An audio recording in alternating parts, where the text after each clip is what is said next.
কিমা ঘুগনি খেতে আমরা কে না পছন্দ করি, আর তা যদি হয় মাটন কিমা ঘুগনি তাহলে তো কোনো কথাই নেই। স্ট্রিট ফুড স্টলগুলোতে কিন্তু ঠিক এরকম টাইপেরই মাটন কিমা ঘুগনি বানানো হয়, আর ঠিক সেই রেসিপি আজকে আপনাদের সাথে শেয়ার করব। আর এই রেসিপির জন্য আমি এখানে নিয়ে নিয়েছি বেশ কিছুটা পরিমাণ বুটের ডাল। আর এই বুটের ডালগুলোকে আমি রাতের বেলায় একটু ভালো করে জল দিয়ে ধুয়ে ভিজিয়ে রেখে দিয়েছি। সারা রাত ধরে বুটগুলো ভিজে গেছে। এবার প্রেসার কুকারের মধ্যে নিয়ে নিয়েছি আর দিয়ে দিয়েছি পরিমাণ মতো জল। এর মধ্যে দিয়ে দিয়েছি দুটো বড় এলাচ আর দিয়ে দিয়েছি অল্প একটু লবণ। একটু নুন দিয়ে সেদ্ধ করলে ডালগুলোর মধ্যে কিন্তু বেশ নুন ঢুকে যাবে। দিয়ে প্রেসার কুকারের ঢাকনা বন্ধ করে আমি প্রেসার কুকারটাকে 3টে থেকে 4টে সিটি মেরে নিয়েছি।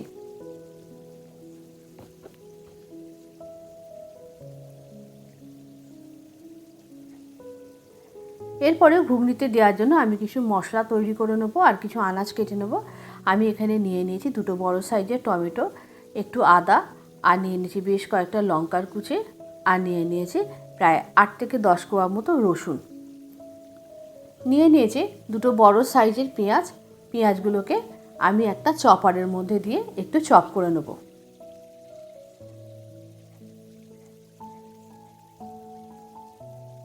এই কিমা ঘুগনি কিন্তু আপনারা কিন্তু মনে করলে চিকেন কিমা দিয়েও বানাতে পারেন, তাহলেও কিন্তু খেতে কিন্তু খুব ভালো হয়। এরপরে আমি দুটো বড় সাইজের পেঁয়াজ নিয়ে নিয়েছি এবং পেঁয়াজগুলোকে একটু টুকরো করে কেটে আমি একটা চপারের মধ্যে দিয়ে একটু চপ করে নিয়েছি। আপনারা চাইলে কিন্তু পেঁয়াজ বাটাও দিতে পারেন।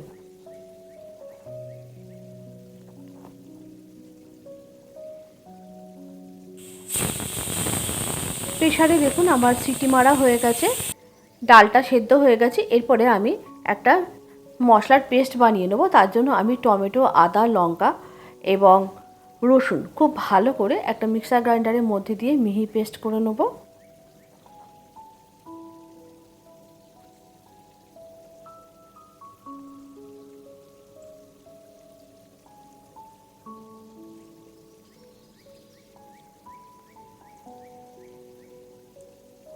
একই সাথে আমি একটা মশলার পেস্ট বানাবো। তার জন্য আমি একটা পাত্র নিয়ে নিয়েছি এবং পাত্রটার মধ্যে নিয়ে নিয়েছি একটু নুন, একটু হলুদ, একটু কাশ্মীরি রেড চিলি পাউডার, আর নিয়ে নিয়েছি একটু গরম মশলা গুঁড়ো। দিয়ে আমি একটু জল দিয়ে গুলে নিয়েছি।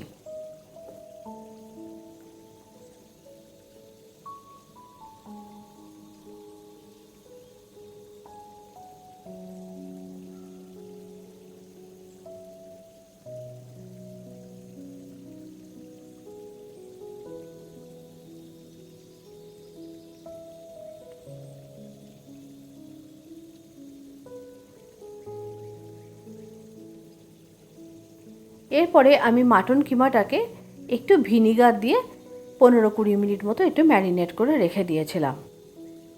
তাতে করে মাংসগুলো একটু নরম হয়ে থাকবে। আর নিয়ে নিয়েছি বেশ কিছুটা পরিমাণ ধনেপাতা, খুব ভালো করে কুচি করে। এখানে একটু ধনেপাতার পরিমাণটা কিন্তু বেশিই লাগবে। এরপরে আমি গ্যাসের উপর একটা কড়াই বসিয়ে দিয়েছি। কড়াতে দিয়ে দিয়েছি বেশ কিছুটা পরিমাণ সর্ষের তেল। রান্নাটা আমি এখানে সর্ষের তেলে করছি। আর তেলটা খুব ভালো করে গরম হয়ে গেলে আমি এর মধ্যে একটু গোটা গরম মশলা ফোড়ন দিয়েছি। এখানে আছে একটু শাহি জিরা, একটু জয়িত্রী, একটু দারচিনি আর একটু লবঙ্গ। ফোড়নটা হয়ে গেলেই আমি এর মধ্যে দিয়ে দিয়েছি চপ করে রাখা পেঁয়াজটা। পেঁয়াজটা দিয়ে খুব ভালো করে পেঁয়াজটাকে একটুখানি ভেজে নিতে হবে, যত সময় না পেঁয়াজের কাঁচা গন্ধটা চলে যাচ্ছে। পেঁয়াজটা বেশ ভালো করে ভাজা হয়ে গেলে আমি এর মধ্যে যে মশলার পেস্টটা বানিয়ে রেখেছিলাম, আদা, রসুন, কাঁচা লঙ্কা এবং টমেটোর, সেই পেস্টটাকে দিয়ে দিয়েছি এবং দিয়ে পেঁয়াজের সাথে খুব ভালো করে নাড়াচাড়া করে ভেজে নিয়েছি। খুব ভালো করে ভাজা হয়ে গেছে। এরপরে এর মধ্যে দিয়ে দিয়েছি মাটন কিমাটা। মাটন কিমাটা দিয়ে খুব ভালো করে নাড়াচাড়া করে একটু কড়াইয়ে ঢাকনা চাপা দিয়ে কিমাটাকে খুব ভালো করে সিদ্ধ করে নিতে হবে।